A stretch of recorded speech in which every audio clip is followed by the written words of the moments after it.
우리 황젤로 교수님 오래간만입니다. 왜 안 나오시나 했어요. 근데 오늘 오셨는데 또 한 분 모시고 와서 감사합니다. 우리 김용만 성도님, 네, 환영합니다. 일어나시죠. 우리 일어나서 환영하겠습니다.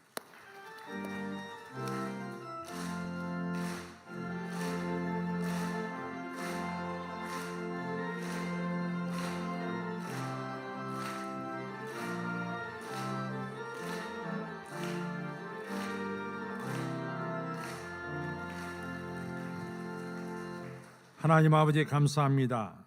우리 황젤로 교수님 오래간만에 뵈서 반갑고 또 혼자 나오신 것이 아니라 김영만 성도님 모시고 나와서 감사합니다. 김영만 성도님 오늘 처음 교회 나왔다고 합니다.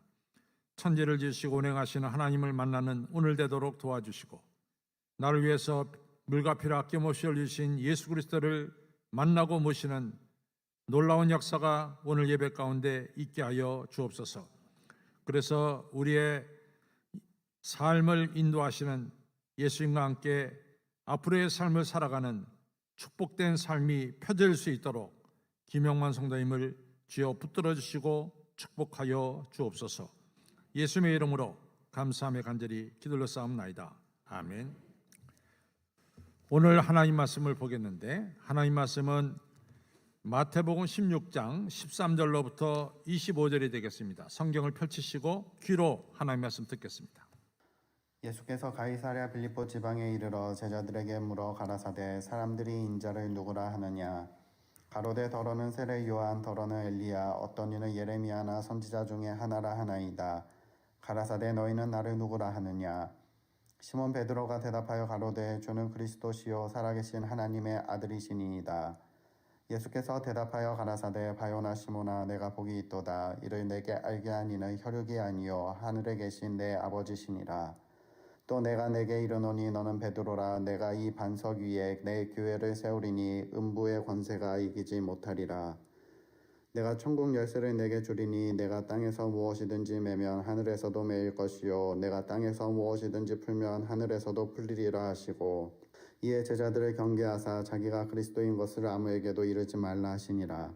이때로부터 예수 그리스도께서 자기가 예루살렘에 올라가 장로들과 대제사장들과 서기관들에게 많은 고난을 받고 죽임을 당하고 제3일에 살아나야 할 것을 제자들에게 비로소 가르치시니 베드로가 예수를 붙들고 간하여 가로되 주여 그리 마옵소서 이 일이 결코 주에게 미치지 아니하리이다. 예수께서 돌이키시며 베드로에게 이르시되 사단아 내 뒤로 물러가라. 너는 나를 넘어지게 하는 자로다. 내가 하나님의 일을 생각지 아니하고 도리어 사람의 일을 생각하는도다 하시고 이에 예수께서 제자들에게 이르시되 아무든지 나를 따라오려거든 자기를 부인하고 자기 십자가를 지고 나를 쫓을 것이니라. 누구든지 제 목숨을 구원코자 하면 잃을 것이요 누구든지 나를 위하여 제 목숨을 잃으면 찾으리라. 아멘.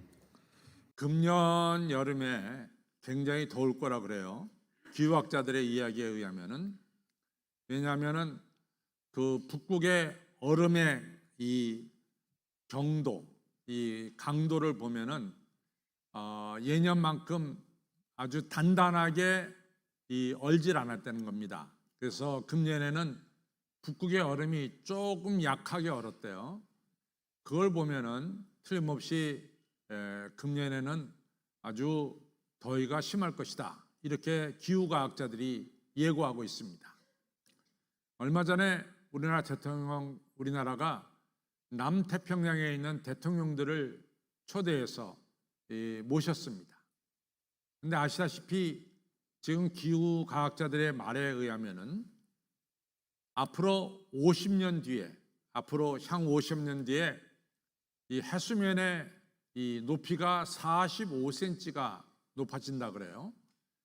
그리고 2100년에는 85cm가 높아질 거다 이렇게 말합니다. 이렇게 되면 이번에 우리나라를 방문한 이 투발루 대통령이나 투발루라는 나라나 그 밖에 여러분들 이 관광의 대명사 중에 하나인 피지라고 하는 섬이 이제 이 물에 잠기게 될 것이다 이런 이야기를 합니다. 이처럼 기후학자들은 이 미래를 지금 내다보면서 여러 가지 이야기를 하고 있어요. 텍사스에 가면 필리세오라고 하는 도시에 이 언덕이 있는데 그 언덕 바로 밑으로 절벽이 있고 절벽 밑으로 바다가 보입니다. 그래서 언덕에서 바다를 내려다보는 이 광경은 정말 절경이죠. 그래서 언덕 위에 몇 채의 집을 지어서 거기서 사는 사람들이 있습니다. 근데 그 중에 한 분이 이 바다를 볼 때 말이죠, 바다가 자꾸만 가까워지는 느낌이 들어요. 그래서 이분이 2022년 작년도 1월에 그 절벽에서 한 50cm 정도 떨어진 곳에 말뚝을 박았어요.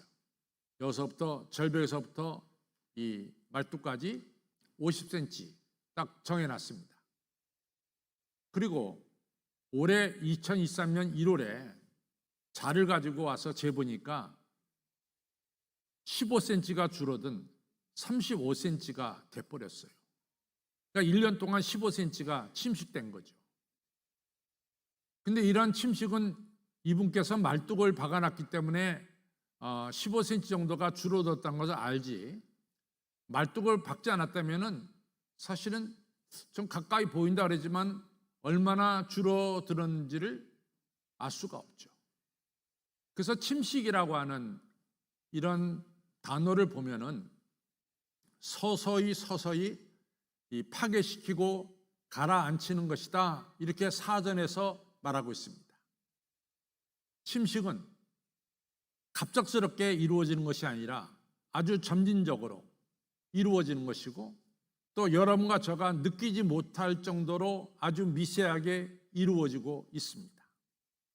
근데 이러한 침식이라는 단어를 가지고 이비 마이어라고 하는 목사님이 이 침식은 사실 자연에게만 있는 것이 아니라 오늘 우리 교회에도, 우리 성도들의 신앙생활에도 침식은 있다, 이렇게 얘기를 합니다.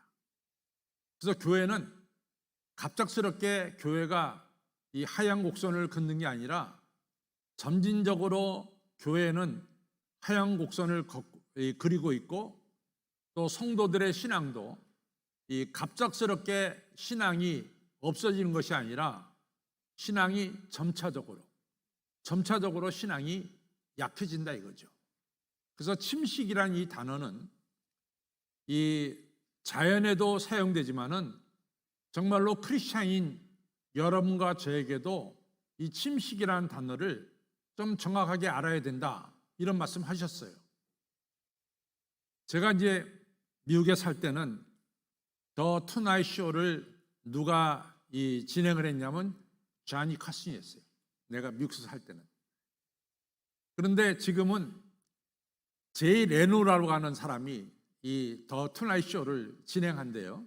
제가 한국 와서 아마 그 진행자가 바뀐 것 같습니다.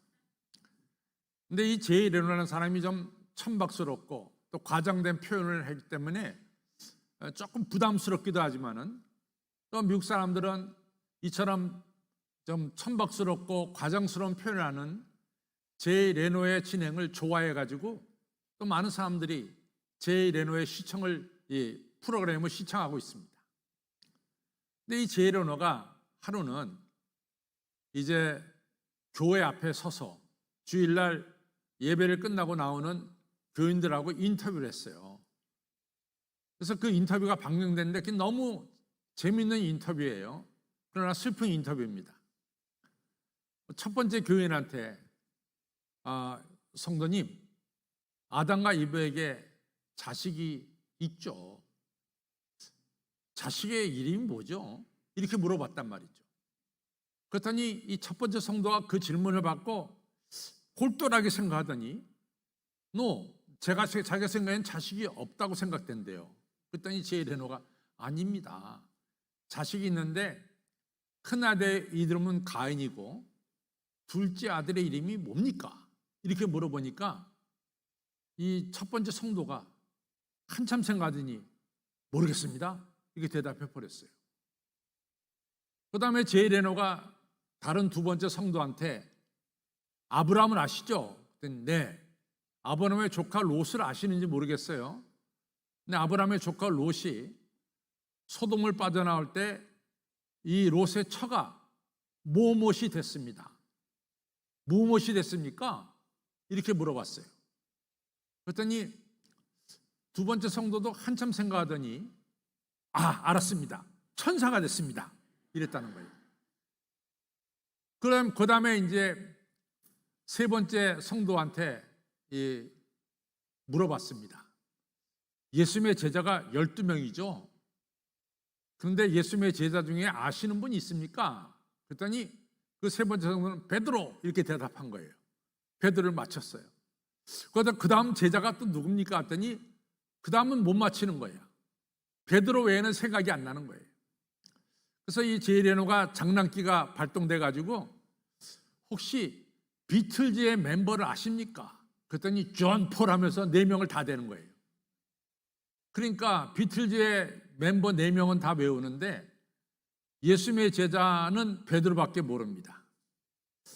그렇게 보여지면서 오늘 우리 교회 이 현주소가 어디냐 하는 걸 갖다가 자세하게 좀 보여주는 것이 아닌가 이런 생각이 듭니다. 물론 여러분들은 아담과 이브의 자식이 누구냐 하면 당연히 대답할 줄 알아요. 가인과 아벨, 또 나중에 이제 자식을 낳죠. 또 예를 들어서 조카 롯의 부인이 어떻게 됐습니까? 그러면 여러분들은 뭐가 됐죠? 천사가 됐나요? 네, 소금기둥이 됐습니다. 또 예를 들어서 예수님의 제자들 하면은 여러분들은 베드로, 요한, 야고보 이 정도는 요한, 이 정도는 4명 정도는 적어도 알고 있어야 되겠죠. 이처럼 우리가 성경에 나오는 이러한 예수님의 제자들의 이름은 그렇게 잘 몰라요. 그런데 영화 배우의 이름을 대라 그러면은 얼마나 잘 아는지 모르겠어요.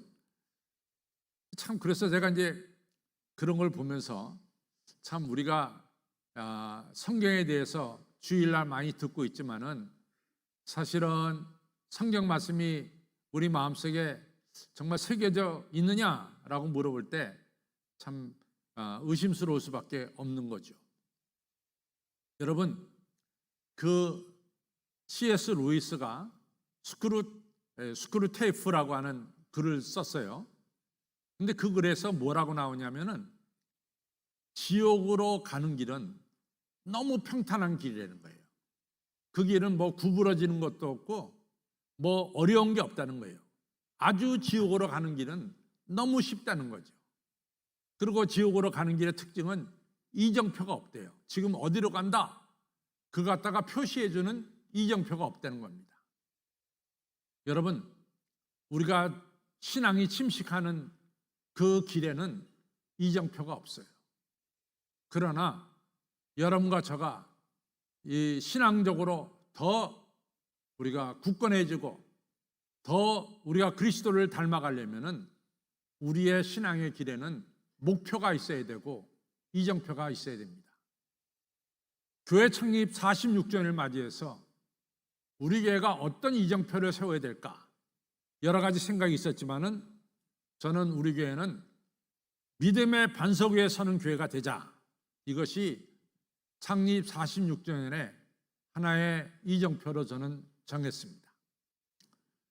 오늘 성경에 보면은 이 가이사라 빌립보 지방, 이번에 우리가 성지순례 저하고 같이 갔다 온 분들은 가이사라 빌립보 하면은 아주 머리에 확 떠오를 줄 알아요. 바니아스라는 지역입니다. 그 바니아스라는 지역에 판신이 있는 거기가 바로 가이사라 빌립보 지방이에요. 바로 거기서 예수님께서 제자들에게 묻죠.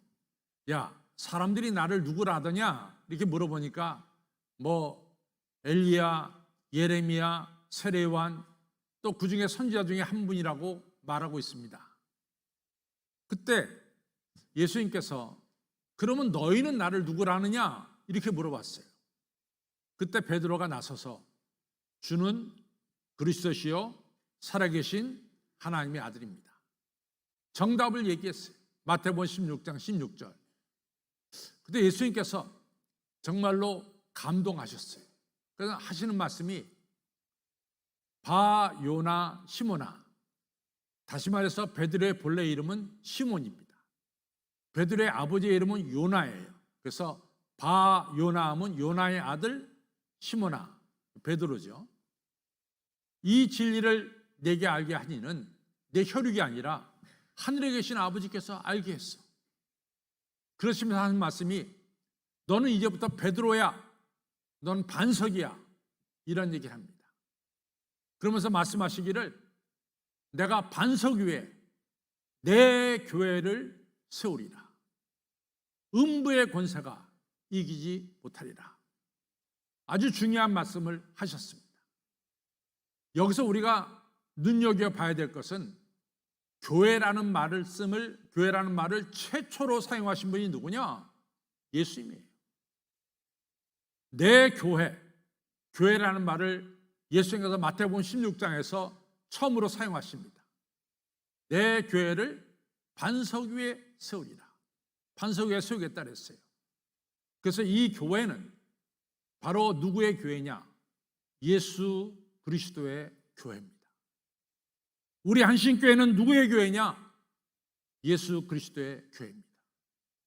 이 중요한 진리를 우리는 놓쳐서는 안 됩니다. 바로 교회를 예수님께서 직접 세우시겠다 그랬어요.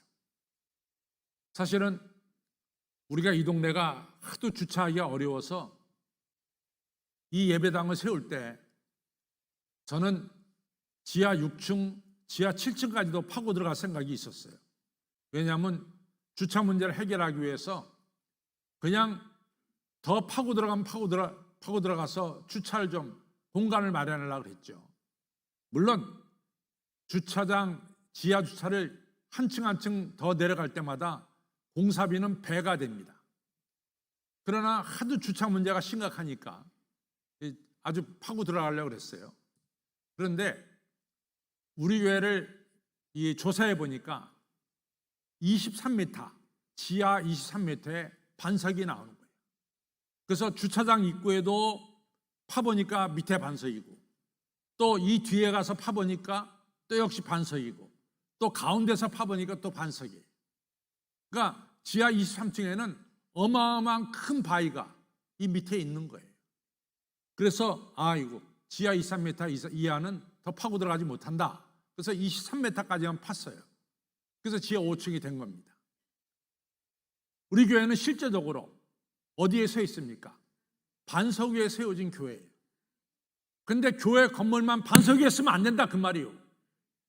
우리의 신앙이 반석 위에 서야 되는 거예요. 핵심은 내 신앙이 반석 위에 서야 되는 거예요. 그것은 분명한 신앙 고백이 있어야 됩니다. 주는 그리스도시요 살아계신 하나님의 아들입니다. 분명한 신앙 고백이 있어야 됩니다. 그리고 여러분들은 교회에 드나들 때마다 누구를 느껴야 되느냐? 예수님을 만나야 돼. 왜? 이 교회를 예수님이 세우셨고 이 교회는 예수님의 몸이기 때문에 여러분들이 한신교회 드나들 때마다 누구를 만나야 돼? 예수님 만나야 되고, 그리고 분명한 신앙 고백을 가져야 됩니다. 주는 그리스도시요 살아계신 하나님의 아들입니다. 이런 신앙 고백을 꼭 가지시기를 주님의 이름으로 축원합니다. 두 번째로 중요한 것은 여러분들 교회는 이 행해야 될 것이 있어요. 교회가 꼭 해야 될 것이 있습니다. 우리가 누가복음 24장에 보면은 예수님께서 승천하시기 전에 제자들에게 이런 말씀하시죠. 너희들 예루살렘을 떠나지 말고 내가 약속한 보혜사 성령이 올 때까지 이 성에 있어라. 그리고 누가복음은 누가가 썼고 또 사도행전도 누가가 썼어요. 그래서 사도행전 가보면 예수님이 또 이런 말씀하십니다. 너희들은 몇 날이 못 돼서 성령을 받을 것이다. 그러니까 이 성에 너희들이 기다리고 서 있어라. 예수님 말씀하세요. 그리고 사도행전 2장 1절로 넘어가서 저들이 마가의 오순절 다락방에 모여서 기도하고 하는 예수님이 약속한 보혜사 성령을 간절히 기다리고 기도할 때 바람 같은 성령, 불의 혀같이 갈라지는 성령님이 마가의 다락방에 임했어요. 그래가지고 바로 초대교회가 세워지고 초대교회가 성령의 역사 속에서 부흥되는 이러한 일이 벌어졌습니다. 그러니까 교회는 성령의 역사가 아니면은 교회는 부응할 수가 없는 거예요. 그래서 교회는 날마다 성령의 역사를 사모하는 이러한 기도와 간절한 마음이 교회에 있어야 될 줄로 믿습니다. 그러면서 교회가 사도행전 교회를 보면은 2장 42절부터 그 이하에 보면은 4가지 특징이 있어요. 첫째는 초대교회는 사도의 가르침이 있었고, 두 번째는 성도의 교제가 있었고, 세 번째는 오늘 우리가 행한 성만찬이 있었고, 네 번째는 기도에 힘쓰는 교회였습니다. 아까 제이 레노라고 하는 이 사회자가 오늘날 교인들이 성경을 너무 모르는 것에 대해서 우리에게 잘 보여줬습니다. 나는 여러분들이 성경을 좀 많이 아실 줄로 저는 믿습니다. 사람마다 이 목회를 하면서 나는 어떤 목회를 해야 되겠다 이런 목적이 있어요.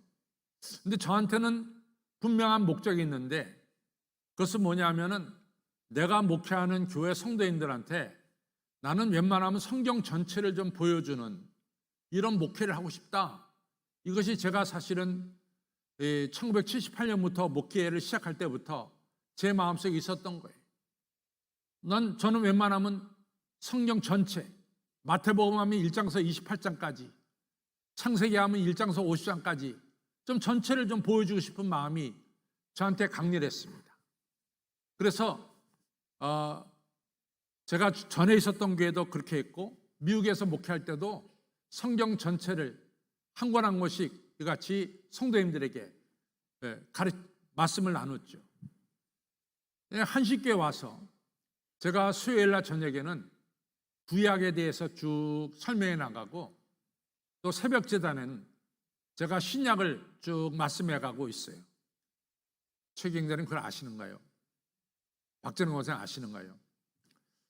저는 사실은 그걸 쭉 해 나가는데 여러분들이 알까 모를까 사실은 마음속에 조금 의심이 있었어요. 근데 오늘 발간된 행복한 사람들을 보면은 거기에 이평규 장로님이 글을 썼습니다. 근데 이평규 장로님이 그걸 쓰셨어요. 우리 한식교회는 성경 공부를 제대로 하고 또 한식교회를 통해서 성경 공부를 많이 하게 됐다. 이런 글을 쓰셨어요. 저 개인적으로 행복했습니다. 왜냐하면 그래도 제가 목표를 가지고 나가는 걸 갖다가 우리 장로님들 다 아시겠지만은 그냥 그것도 글로 표현하는 게 좋은 거예요. 여러분들 마음으로 가진 게 아니라. 그래도 이평희 장로님께서 글을 써주셔서 제가 행복했어요. 여러분들 성경을 전체를 봐야 돼요.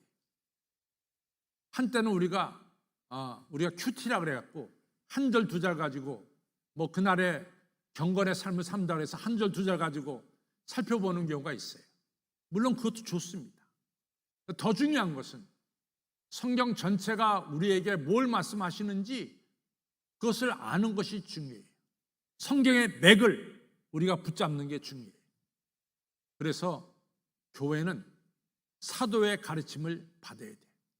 그래서 여러분들 수요일 예배에 나오셔서 성경 공부도 하시고 또 새벽 제단에 나오지 못하더라도 유튜브를 통해서 신약도 공부하시고 그래서 사도들의 가르침이 있기를 바랍니다.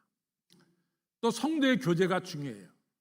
나는 우리 박희영 안수집사님 그룹이 모여서 커피 마시고 이런 너무 좋아해요. 왜냐하면 성도의 교제가 중요한 거예요. 제가 이제 거의 많은 세월을 새벽 3시 반 아니면 4시에 일어납니다. 그래서 우리 사람이 저를 가르쳐서 기계래 기계. 당신은 기계라고 그래. 나는 정확한 시간에 자고 정확한 시간에 일어나요. 보통 9시에는 제가 자니까 사실은 저는 영화 배우 이름 모르고 잘 모릅니다. 정말 모릅니다. 그 볼 새가 없어요. 그런데 지난 금요일 날 제가 교회 보통 4시 반에 나와서 새벽 4시 반에 나와서 오후 4시면 제가 집으로 들어가는데 제가 금요일 날 4시에 이제 집으로 갔습니다. 가서 보니까 내가 책을 한 권을 안 가져왔어요. 교회에서. 그래서 다시 교회로 왔습니다. 왔더니 우리 여신도 회장께서 저를 보더니 목사님, 지하 1층에서 여신대가 일을 하고 있는데 와서 기도를 해달래요, 저한테. 근데 제가 여신도 회장께서 기도해달라는데 목사가 아이고 난 집에 가야 돼, 나 기도 안 해, 이럴 수 있어요? 그래서 그러자고. 그리고 지하 1층에 내려갔단 말이죠. 체육관에 내려갔더니 이게 일을 펼친 거예요. 우리가 오늘 같은 날은 사실은 우리가 창립기념일이라고 뭐 조금 전에 말했지만 파리바게트에서 우리가 케이크를 주문한다던가 아니면 뭐 행복한 떡집에서 떡을 주문한다던가 이래가지고 받아다가 여러분들 나눠주면 되는 거예요. 근데 얼마 전에 여신도 회장께서 제 방에 오더니 목사님 이번에는 창립기념일 선물을 좀 바꿔야 되겠대요. 그래서 뭘 바꾸냐 하니까 주인과 함께 라면을 하겠다는 거예요. 보니까 그 박스에 우리나라에서 제일 잘 나가는 5개 라면이 들어있어요. 뭐 신라면서부터 뭐 진라면서부터 짜파게티서부터 5개가 들어있는 거예요. 저는 그걸 갖다 어느 업체가 5개를 딱 넣어가지고 그렇게 판매하는 줄 알았어요. 그래서 그것도 좋은 아이디어다. 왜냐하면 떡을 가져다 놓고 당장에 안 먹고 좀 놔두면 쉬잖아요. 그러니까 라면은 좀 두고 먹을 수 있으니까 그것도 좋은 아이디어다. 그래서 그렇게 하시라 그랬어요. 그랬더니 이게 뭐냐면 박스를 만드는 것도 여신대가 만들고, 그 다음에 라면을 갖다가 하나하나 5개 집어넣는 것도 이것도 사람의 손, 우리의 손으로 해야 되는 거예요. 지하 1층에 내려가니까 라면이 산더미처럼 쌓인 거예요. 5개 라면. 그러니까 이게 여신도 혼자로는 도저히 할 수 없는 일입니다.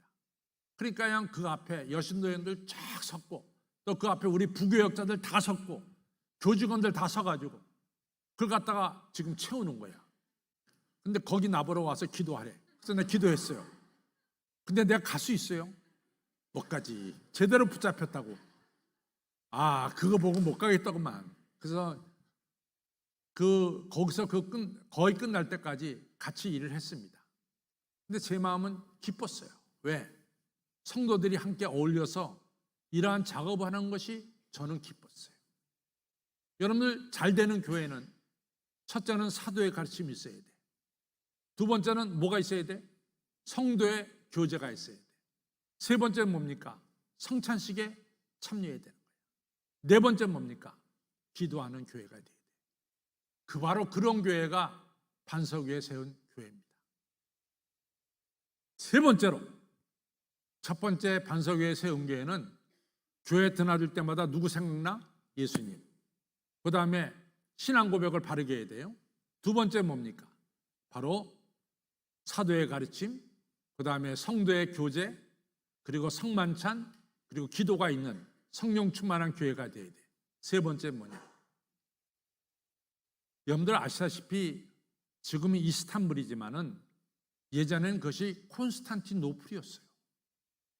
근데 콘스탄티노플이었는데 그 콘스탄티노플로 옮겨진 게 330년에 옮겨졌습니다. 아시다시피 콘스탄티누스 대제 때 로마에서 지금의 그 비잔틴 시대의 그 콘스탄티노플로 거의 옮겨졌어요. 그 성 소피아 교회가 그때 지어진 교회예요. 그 다음에 이 콘스탄티노플을 갖다가 외적으로부터 보호하기 위해서 가서 이스탄불 보면 딴 거 보지 마시고 그것도 한번 보세요. 삼중벽이 세워졌어요. 벽이 하나 있고 한 몇 미터 가다가 두 번째 벽이 있고 또 몇 미터 가다가 세 번째 벽이 있어요. 삼중벽으로 되어 있는 것이 콘스탄티노플이었습니다. 근데 1453년에 오스만 터키한테 그 콘스탄티노플이 무너졌어요. 불과 53일 만에 무너졌습니다. 왜 무너진지 아십니까? 그 안에 교회 안에서 뭘 얘기했냐? 첫째는 교회 안에서 오늘 성찬식에 우리가 포도주를 썼는데 이 포도주가 발효한 것을 쓰느냐 발효치 않은 것을 쓰느냐 이거 가지고 머리 터지도록 싸웠어요. 성도들끼리. 또 바늘 위에 천사가 몇 명이 설 수 있느냐, 어떤 사람은 10명, 어떤 사람은 15명, 그거 가지고 머리 터지게 싸웠어요. 기도할 때 이렇게 손 들고 기도해야 되느냐, 아니면 열왕기상 18장에 나온 것처럼 엘리야가 무릎 사이에 머리를 넣고 무릎 꿇고 기도한 것처럼 그렇게 기도해야 되느냐? 이거 가지고 싸웠다. 아니, 그게 무슨 문제가 돼? 손 들고 기도하든 머리를 갖다가 무릎 속에 넣고 기도하든 뭐가 달라요? 뭐가? 그거 가지고 교회가 피 터지게 싸울 이유가 어디 있습니까?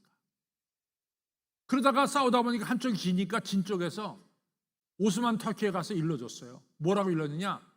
이 콘스탄티노플에 들어올 수 있는 비밀한 길을 가르쳐 줬습니다. 배신자가 생긴 거지. 그래서 53년 만에 콘스탄티노플이 무너진 거예요. 여러분, 교회는 그거 가지고 목숨을 걸어서는 안 됩니다. 교회는 예수님의 말씀으로 목숨을 걸어야 되고, 교회는 땅까지 이르러 복음을 증거하는데 목숨을 걸어야 될 줄로 믿습니다. 그것이 반석위에 세운 교회예요. 반석위에 세운 교회는 교회에 드날 때마다 예수님 생각하시고 분명한 신앙 고백을 가지시고 사도의 가르침, 성도의 교제, 성만찬, 기도가 있는 성령 충만한 교회, 그리고 전도하는 교회가 될 때 우리 한식교회는 반석 위에 세운 교회가 될 줄로 믿습니다.